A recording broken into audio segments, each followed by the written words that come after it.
Good evening, Hannah Scott with you. A robber armed with a knife has held up a Bellambi service station on Sunday. The masked man took cash and cigarettes before making off on a bicycle on Pioneer Road. The robbery comes only days after a man armed with a shotgun held up staff at the same place.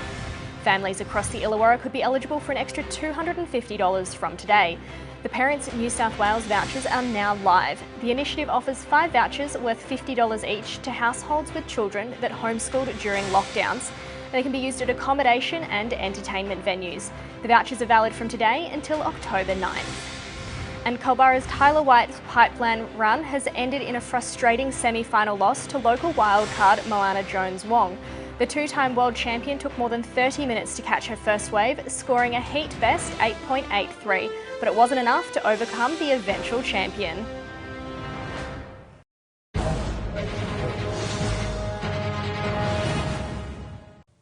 Good evening, Hannah Scott with you. The new Ballarat Station precinct has been unveiled today. The vibrant new community space now features a 4-star hotel, bus interchange, theatre and event space. It's just half of the finished product, with restaurants, retail and a gin distillery still on the way. Bunanyong MP Michaela Settle says the project has created local jobs and makes Ballarat an even better place to live, work and visit. The state government invested $28 million in the precinct. The new Apollo Bay Kindergarten has officially opened its doors, welcoming 45 students to the new site.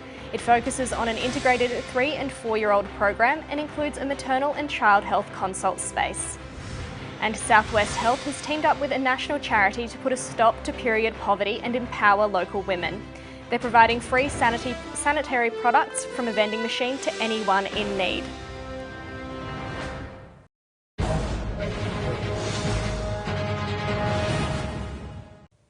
Good evening, Hannah Scott with you. A man in his 20s has been taken to hospital following a 2-vehicle crash in Echuca.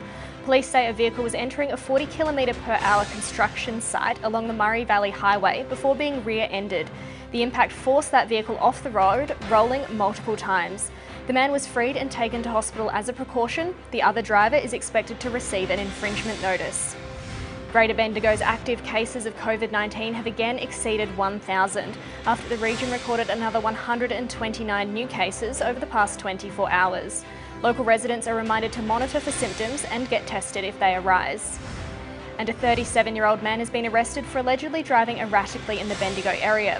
The white Holden Commodore was first seen in the Bendigo CBD around 9:40 yesterday morning. He was arrested soon after in Kangaroo Flats. If you saw anything, come forward to Crime Stoppers.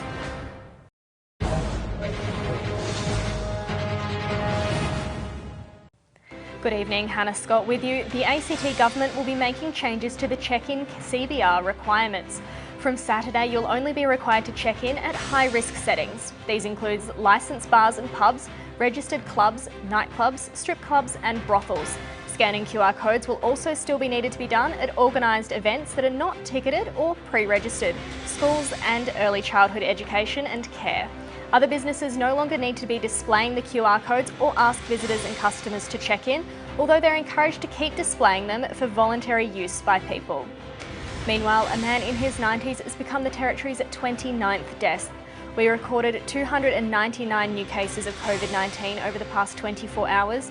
It includes 123 positive PCR tests and 176 rapid antigen tests.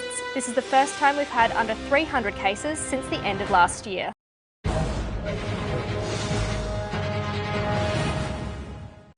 Good evening, Hannah Scott with you. A 21-year-old man is facing court this week following a fatal crash in Drouin last year.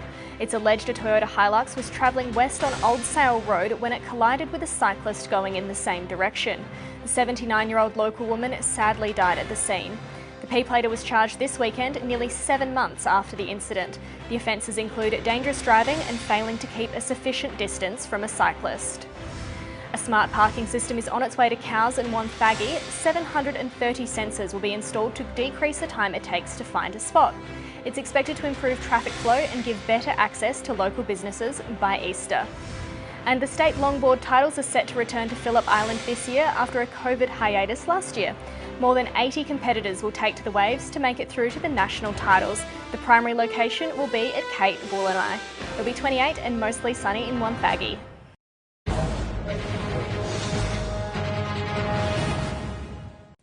Good evening. Police are investigating an alleged assault at a Central Coast hotel overnight.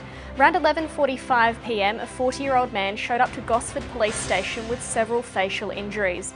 Authorities say the man was attacked while at Man Street venue earlier that night.